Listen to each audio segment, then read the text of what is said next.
Hello students and welcome back to your own channel Sing Creations Education. I hope आप सभी अपनी NEET exam की preparation काफ़ी अच्छे से कर रहे हैं और हमारी ये series of chapter wise all important diagrams in one video आपकी काफ़ी ज़्यादा हेल्प कर रही है in your NEET exam preparation. तो बच्चों, आज का हमारा टॉपिक है मिनरल न्यूट्रिशन। इससे पहले कई चैप्टर्स हम कवर कर चुके हैं। अगर आपने नहीं देखी हैं वो वीडियोस तो प्लीज़ ज़रूर देखिए और जितना ज़्यादा हो सकता है उतना ज़्यादा इसे अपने नीट एस्पिरेंट फ्रेंड्स के साथ शेयर करो। और अगर चैनल पर पहली बार इस वीडियो को देख रहे हो तो प्लीज़ चैनल को सब्सक्राइब कर लीजिए, बिकॉज इन फ्यूचर आपको ऐसी कई वीडियोस मिलने वाली हैं जो कि आपको आपके नीट एग्ज़ाम की प्रिपरेशन में काफ़ी ज़्यादा हेल्प करेंगी। अगर आप बायो में अच्छा स्कोर करना चाहते हो इन योर नीट एग्जामिनेशन तो बायो के कंसेप्ट को समझने का सबसे ईजी तरीका होता है डायग्राम्स। और डायग्राम्स अगर एनसीईआरटी बेस्ड हो, एनसीईआरटी के ही डायग्राम, एनसीईआरटी का ही एक्सप्लेनेशन पार्ट आपको दिया जाए तो बात ही क्या हो। तो बच्चों, कंप्लीट एक एक लाइन एनसीईआरटी की होने वाली है, जिससे कि ऐसा कुछ भी न्यू आप ना पढ़ो जो आपके लिए इम्पॉर्टेंट नहीं है, बल्कि आप वो पढ़ो जो आपके लिए एनसीईआरटी का नीट के पॉइंट ऑफ व्यू से बहुत ज़्यादा इंपॉर्टेंट है। अगर आप मुझे मेरे बाकी के सोशल मीडिया प्रोफाइल्स पर फॉलो नहीं करते हो तो प्लीज़ फॉलो ज़रूर कर लो। सिंग क्रिएशंस एजुकेशन नेम से इंस्टाग्राम, टेलीग्राम पर भी हम अवेलेबल हैं। डिस्क्रिप्शन बॉक्स में आपको लिंक मिल जाएगा। हमारे इंस्टाग्राम, टेलीग्राम पेज पर भी आपको ऐसी कई इंफॉर्मेटिव वीडियोस, मोटिवेशनल इंफॉर्मेशन ये सब प्रोवाइड की जाती है, जो कि आपको आपके नीट एग्ज़ाम की प्रिपरेशन में काफ़ी ज़्यादा हेल्प करती है। यहाँ पर प्लेलिस्ट का जो लिंक है वो डिस्क्रिप्शन बॉक्स में आपको मिल जाएगा, जिसमें और ऊपर आई बटन में भी आपको देखने को मिल जाएगा इसका लिंक, जिसके अंदर आपको प्रीवियस जितने भी चैप्टर्स के डायग्राम मैंने कवर किए हैं वो सभी मिल जाएंगे। तो सबसे पहले हम स्टार्ट करते हैं न्यूट्रिएंट सॉल्यूशन कल्चर के बारे में। देखो, हमने आज तक जो भी पढ़ा है वो कुछ ऐसा पढ़ा है कि भाई अगर हमें किसी प्लांट को ग्रो करना है तो हमें उसके लिए सॉइल की ज़रूरत होगी। आखिर प्लांट को सॉइल की ज़रूरत क्यों होती है? बिकॉज वहाँ से वो सभी न्यूट्रिएंट्स को लेता है, ठीक है। उसे सारे न्यूट्रिएंट्स जितनी भी, चाहे वो नाइट्रोजन से कन्वर्ट होने वाली अमोनिया हो, ये सब उसको सॉइल से मिलता है। अब अगर हम उस सॉइल को रिप्लेस करके सॉइल के बजाय डायरेक्टली उसे न्यूट्रिएंट अगर हम प्रोवाइड करें तो क्या वो प्लांट ग्रो करेगा? बिल्कुल करेगा। तो ये जो आपको डायग्राम देखने को मिल रहा है, this is a typical setup of nutrient solution culture, ठीक है। आपने देखा होगा कि हम कई सारे माइक्रो ऑर्गेनिजम्स को भी उनका खाना प्रोवाइड करते हैं, यानी कि उनका मीडिया प्रोवाइड करते हैं, जिसके अंदर अलग अलग नाइट्रोजन के सोर्स, कार्बन के सोर्स, फॉस्फोरस के सोर्स, ये सब सोर्स उस मीडिया के अंदर उसे मिल जाते हैं, जिसकी वजह से वो ग्रो कर जाता है और हम उसके ऊपर स्टडी कर पाते हैं।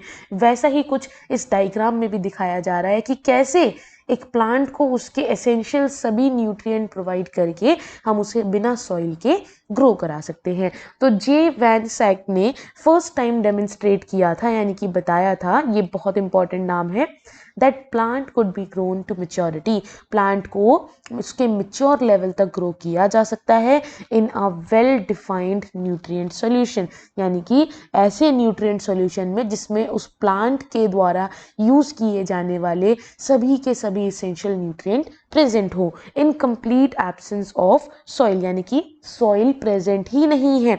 नाउ एक ऐसी technique of growing plant in a nutrient solution is known as hydroponics. क्या कहते हैं इस टेक्निक को? जब हम सॉइल की एब्सेंस में न्यूट्रिएंट कल्चर में, न्यूट्रिएंट सॉल्यूशन में ग्रो करते हैं प्लांट को, that is known as hydroponics. ये मेथड जो होते हैं, इनकी ज़रूरत होती है, इनके अंदर किन किन चीज़ों की ज़रूरत होगी? एक तो प्योरीफाइड वाटर होना चाहिए, टैप वाटर नहीं होना चाहिए, इनफैक्ट बिल्कुल प्योरीफाइड वाटर होना चाहिए, और मिनरल न्यूट्रिएंट सॉल्ट होने चाहिए, जिससे कि न्यूट्रिएंट हम प्रोवाइड कर सकें। इस मेथड को हम करते क्यों हैं? इस मेथड के ज़रिए हमें पता चलता है कि भाई कौन से एलिमेंट जो है वो एसेंशियल है किसी भी पर्टिकुलर प्लांट के लिए और कौन से नॉन एसेंशियल हैं, यानी कि जो नहीं होंगे तो भी प्लांट ग्रो कर जाएगा। और ये भी पता लगता है कि कौन से ऐसे एलिमेंट्स हैं जो होंगे तभी वो प्लांट ग्रो करेगा, अदरवाइज वो ग्रो नहीं करेगा। तो इससे हमें क्या पता लगा कि जब हमने एक प्लांट को ग्रो किया तो भाई उसको जो जो न्यूट्रिएंट मिले उसने वो न्यूट्रिएंट को यूज़ करके अपनी ग्रोथ शो की। इनफैक्ट अगर आप ये मानकर चलो कि उस प्लांट को विटामिन की ज़रूरत थी और विटामिन नहीं मिला तो ऑब्वियस है कि विटामिन के डेफिशिएंसी सिम्टम्स भी डिस्कवर किए जाएंगे उस प्लांट में, है ना। तो हाइड्रोपोनिक्स सक्सेसफुली यूज़ की जाती है एक ऐसी टेक्निक के ज़रिए, मतलब एक ऐसी टेक्निक की तरह उसे यूज़ किया जाता है जिससे कमर्शियल लेवल पर भी काफ़ी प्रोडक्शन किया जाता है कुछ वेजिटेबल्स का, जैसे कि टमाटो जो कि अभी 200 रुपये किलो से भी ऊपर चल रहे हैं, बट इस मेथड से हम इन्हें प्रोड्यूस कर सकते हैं। लेटिस, सीडलेस क्यूकम्बर, ठीक है। इन चीज़ों का आप ध्यान रखेंगे कि हाइड्रोपोनिक्स आखिर किन किन वेजिटेबल्स के लिए यूज़ हो रहा है और क्यों यूज़ होता है, इस मेथड का क्या फंक्शन है। ओके, अब हम आते हैं हाइड्रोपोनिक्स आखिर हम कैसे कर सकते हैं। सबसे पहला, it shows hydroponic plant production. ये क्या है, हाइड्रोपोनिक प्लांट को कैसे प्रोड्यूस करते हैं उसका पूरा यहाँ पर आपको डायग्राम दिखाया गया है। सबसे पहले प्लांट को ग्रो किया जाता है एक ट्यूब में या फिर एक ग्लास जार में, ठीक है। आप देख रहे हो ये एक ग्लास जार मान लो या एक ट्यूब मान लो, इसके अंदर ग्रो किया जाता है और उसको रख दिया जाता है। ये एक मशीन है, ये ब्लू कलर वाली एक मशीन आपको देखने को मिल रही है, ठीक है, और एक इंक्लाइन पोजीशन में रखा जाता है, रख दिया। अब क्या होगा, एक पंप लगाया जाता है, एक पंप आपको यहाँ पर देखने को मिल रहा है, एक सेकेंड बच्चों, ठीक है। ये पंप क्या कर रहा है, इस पंप का काम है यहाँ पर न्यूट्रिएंट सॉल्यूशन को सर्कुलेट करना, ठीक है। ये पंप, यहाँ एक पानी है, इस पानी के अंदर क्या प्रेजेंट है, क्या प्रेजेंट है, न्यूट्रिएंट सॉल्यूशन प्रेजेंट है, न्यूट्रिएंट्स बहुत सारे प्रेजेंट है। ये पंप क्या करेगा, यहाँ से, इस पंप का काम है यहाँ से इस पानी को ले जाना और इस पर्टिकुलर रॉड के अंदर, ग्लास जार मान लो, ट्यूब मान लो, इसके अंदर इस पानी को छोड़ देना और उसकी वजह से क्या होगा, ये पानी पहुंचेगा इन प्लांट तक और इन प्लांट से होता हुआ ये वापस इस जार के अंदर आ जाएगा, इस बॉक्स के अंदर आ जाएगा, जहां से ये जो पंप है ये वापस से इस न्यूट्रिएंट सॉल्यूशन को क्या करेगा, सर्कुलेट करेगा। तो ये एक राउंड प्रोसीजर चलता रहता है। ये solution flows down to the tube, जो मैंने कहा ना, एक बार जाने के बाद ये वापस भी कुछ इसी तरीके से आता है ना, ये वापस भी कुछ इसी तरीके से आएगा। एक सेकेंड बच्चों, वेट अ सेकेंड, हम इसमें इरेज कर देते हैं, ठीक है। ये वापस भी कुछ इसी तरीके से आ जाता है, यहां से जाएगा पंप के थ्रू, ठीक है, और आ जाएगा इस पर्टिकुलर ट्यूब में और यहां से ये आगे बढ़कर वापस ओपन एरिया से वापस उस किस में आ जाएगा, इस पर्टिकुलर बॉक्स में आ जाएगा and return to the reservoir. Clear. उसके बाद एक इनसेट वाला पार्ट भी है। इनसेट शोज अ प्लांट, एक सेकेंड,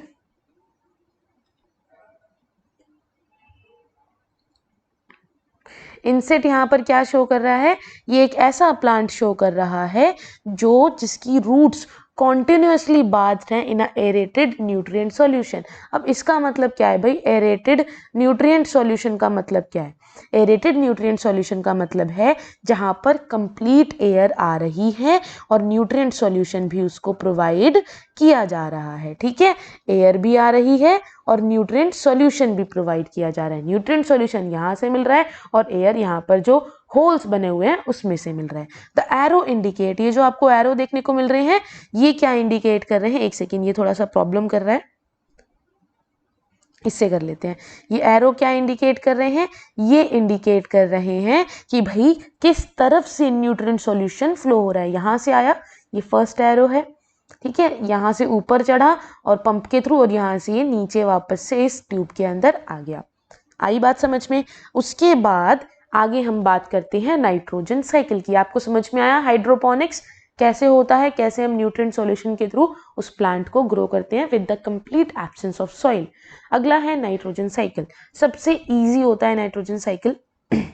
नाइट्रोजन साइकिल के बहुत सारे स्टेप्स होते हैं, ठीक है, 3-4 स्टेप्स होते हैं जो इंपॉर्टेंट हैं। सबसे इजी है, एटमॉस्फेयर में जो आपकी नाइट्रोजन है वो किस रूप में प्रेजेंट है, वो है N2 के फॉर्म में। किस रूप में प्रेजेंट है, N2 के फॉर्म में। और N2 का मतलब हो गया यहाँ पर प्रोवाइड क्या है, N, एक सेकेंड बच्चों, थोड़ी सी प्रॉब्लम कर रहा है आज ये, ठीक है, N with triple bond N, ठीक है, इस तरीके से ये प्रेजेंट रहता है। नाइट्रोजन जो साइकिल है ना वो हमें रिलेशनशिप दिखाता है 3 मेन नाइट्रोजन पूल के बीच में। एक तो आपका एटमॉस्फेयर, ये रहा, दूसरा आपका सॉइल, ये वाला पार्ट, और तीसरा आपका बायोमास, ठीक है, जो डेड और डिकेइंग बायोमास होता है, प्लांट से जो बायोमास बनता है, एनिमल के डिके होने पे जो बायोमास बनता है, उसकी बात कर रहे हैं। अब आपको नाइट्रोजन साइकिल अगर ना याद हो तो एक बार हम नाइट्रोजन साइकिल के बारे में बात कर लेते हैं कि आखिर नाइट्रोजन साइकिल में क्या होता है, ताकि आप लोगों को समझ में आए कि आखिर नाइट्रोजन फिक्स कैसे होती है ना। अगर हम नाइट्रोजन फिक्सेशन पढ़ लेंगे तभी तो हमें समझ में आएंगी चीजें कि आखिर कैसे कैसे हम इन पर्टिकुलर क्राइटेरिया को फॉलो करते हैं। सबसे पहले देखो, नाइट्रोजन गैस जो है उसका फिक्सेशन होता है, नाइट्रोजन फिक्सेशन होता है। उसके बाद यानी कि वो फिक्सेशन कहाँ कहाँ हो सकता है, बायोलॉजिकली भी हो सकता है, यानी कि माइक्रो ऑर्गेनिजम्स के थ्रू भी हो सकता है। वो फिक्सेशन इंडस्ट्रियल लेवल पे भी हो सकता है, वो फिक्सेशन इलेक्ट्रिकल लेवल पे भी हो सकता है, और वो फिक्सेशन डीनाइट्रिफिकेशन यानी कि वापस से नाइट्रोजन में भी कन्वर्ट हो सकता है। समझ में आया। उसके बाद जब नाइट्रोजन का फिक्सेशन हो जाता है यानी कि इनऑर्गेनिक नाइट्रोजन ऑर्गेनिक नाइट्रोजन में कन्वर्ट हो जाती है, तब उसका होता है अमोनिफिकेशन यानी कि अमोनिया में कन्वर्ट होना, NH3, समझे, NH3 में कन्वर्ट होना। क्लियर। तो NH3 में जब ये कन्वर्ट हो जाता है, NH3 के बाद देखो एरो देख रहे हो, सब तरीकों से, या तो बायोलॉजिकल तरीके से होगी तो भी अमोनिया बनता है, इंडस्ट्रियल तरीके से होगी तो भी अमोनिया बनता है। अमोनिया यानी कि अमोनिफिकेशन। इसके बाद क्या होता है कि अमोनिफिकेशन के बाद आता है नाइट्रिफिकेशन। ये स्टेप है नाइट्रिफिकेशन के, यानी कि पहले बनता है हमारा, क्या बनेगा, नाइट्राइट बनेगा, ठीक है, NO2 माइनस, देन हमारा NO3 माइनस बनता है, जो कि क्या है, जो कि है हमारा नाइट्रेट, ठीक है। उसके बाद क्या होता है, अमोनिफिकेशन हो चुकी, यहां से अपटेक, इस पर्टिकुलर पोर्शन को अपटेक कर लिया जाता है, नाइट्राइट और नाइट्रेट को, फिर इनका होता है डीनाइट्रिफिकेशन, ताकि ये वापस से एटमॉस्फेरिक नाइट्रोजन में कन्वर्ट हो जाए। और इसी NO2 NO3 को plant biomass, decaying biomass, animal biomass, इन सब में यूज किया जाता है। और जब ये यूज हो जाते हैं तो ये वापस से अमोनिफिकेशन होके NH3 में कन्वर्ट होके वापस से डीनाइट्रिफिकेशन इनका हो जाता है। आई बात समझ में? कोई कंफ्यूजन? किसी भी बच्चे को कोई भी कंफ्यूजन है तो आप कमेंट सेक्शन में कमेंट करके मुझसे पूछ सकते हो। तो पहली चीज तो ये समझ लो कि nitrogen is the prevalent element in the living organism, बहुत इंपॉर्टेंट एलिमेंट है किसी भी लिविंग ऑर्गेनिज्म में, है ना। दूसरा, प्लांट और जो माइक्रोब है उनकी आपस में भाई लड़ाई चलती है, क्योंकि लिमिटेड है नाइट्रोजन, सॉइल में लिमिटेड है, उसी सॉइल में प्लांट लगा हुआ है, उसी सॉइल में माइक्रोब भी है, इसीलिए नाइट्रोजन एक लिमिटिंग न्यूट्रिएंट है बोथ नेचुरल और एग्रीकल्चरल इकोसिस्टम के लिए, ठीक है। अब रूट नोड्यूल फॉर्मेशन क्या होता है, देखो आपको आई होप नाइट्रोजन फिक्सेशन समझ में आया हो। अब हम समझेंगे रूट नोड्यूल फॉर्मेशन क्या है। देखो रूट नोड्यूल फॉर्मेशन के कई स्टेप्स हैं।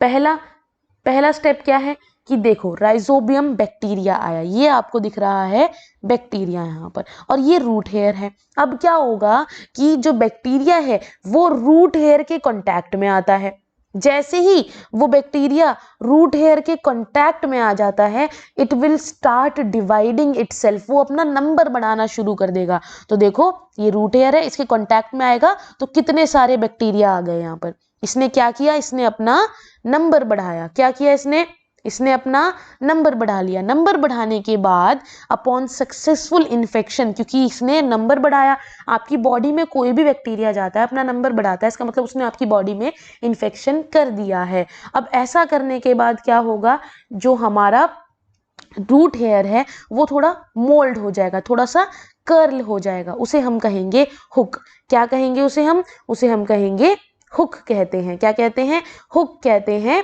जो कि आपको यहाँ देखने को मिल रहा है। ओके, इन्फेक्शन की वजह से, इस हुक के बनने की वजह से infection carries bacteria to inner cortex, यानी कि एक थ्रेड बन गया जिसकी वजह से ये इन्फेक्शन अंदर चला गया, इस रूट हेयर के कन्वर्ट होने की, हुक होने की वजह से ये इसके अंदर चला जाता है, उसके बाद इनर कॉर्टेक्स तक पहुंच जाता है और पेरीसाइकल तक। आपने याद है आपको, ठीक है, एपिडर्मिस, एंडोडर्मिस, देन आपका कॉर्टेक्स, फिर आपका क्या आता था, पेरीसाइकल आता था। तो ये वहीं पर बता रहे हैं कि पेरीसाइकल तक पहुंच जाता है अंडर देयर डिवीजन, जिसकी वजह से एक मेच्योर नोड्यूल बन जाता है। ठीक है, बैक्टीरिया अंदर ही अंदर मॉडिफाई होना शुरू हो जाता है। एक सेकेंड बच्चों,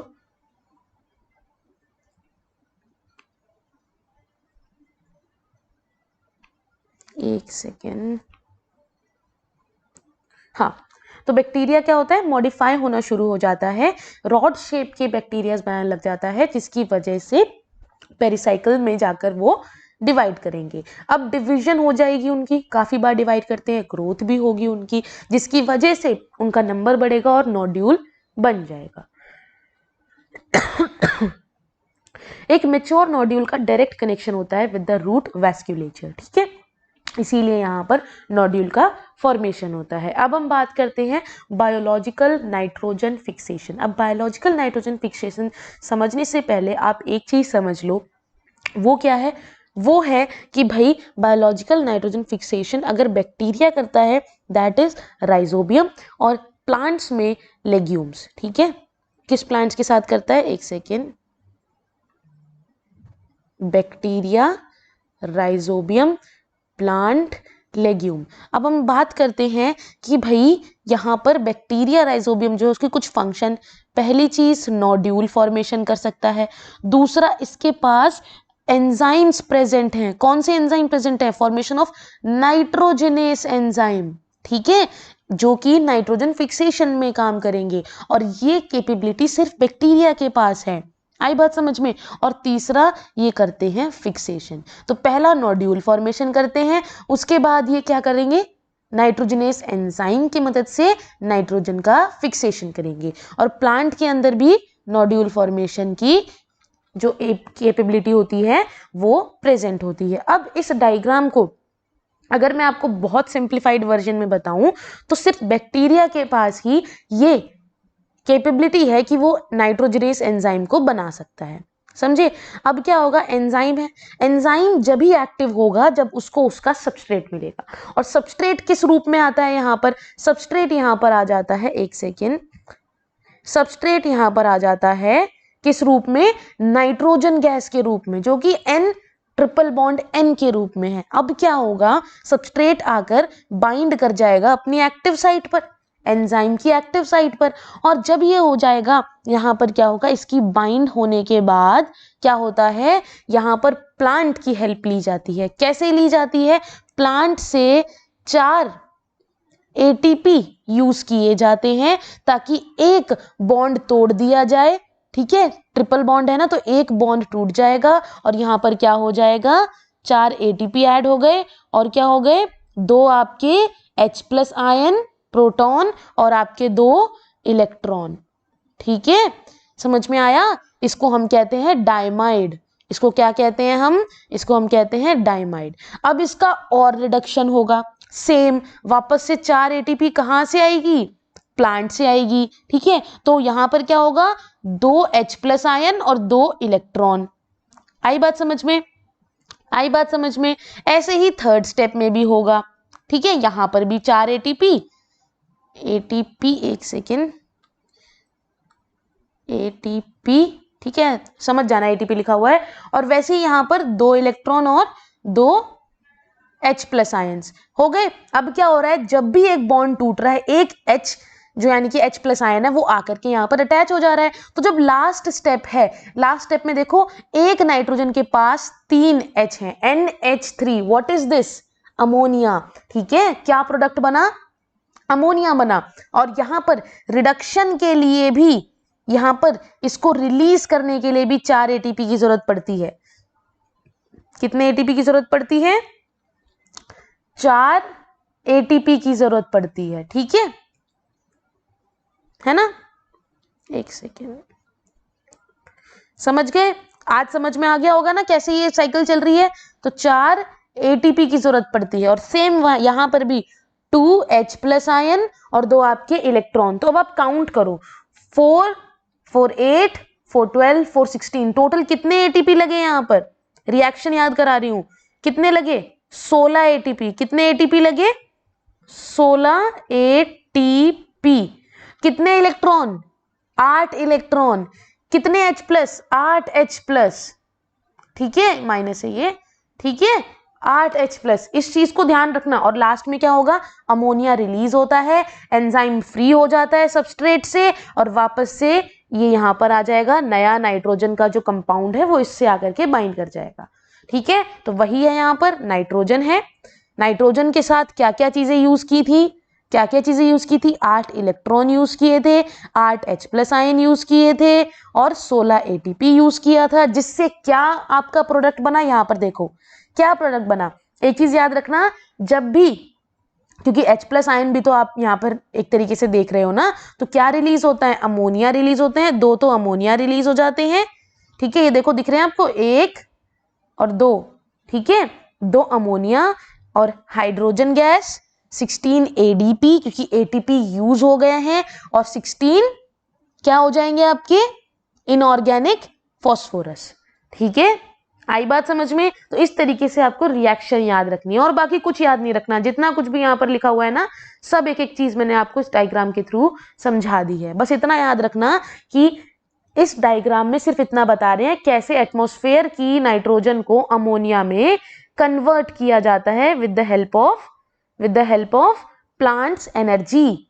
ठीक है, और as well as nitrogenase enzyme, जो कि सिर्फ नाइट्रोजन फिक्सिंग बैक्टीरिया ही क्या कर सकता है, सिक्रीट कर सकता है, फॉर्म कर सकता है। ठीक है, नॉस्टॉक आपने पढ़ा है, ब्लू ग्रीन एल्गे आपने पढ़ा है, राइजोबियम आपने पढ़े हैं, ये सब क्या है, these are nothing but nitrogen fixing bacteria. ठीक है, आई बात समझ में। आई होप आप लोगों को ये डायग्राम कंप्लीट समझ में आया हो। इन केस आपके मन में कोई भी डाउट है तो आप नीचे कमेंट सेक्शन में कमेंट करके मुझसे पूछ सकते हैं। मिलते हैं नई वीडियो के साथ, तब तक के लिए have a good day, bye bye.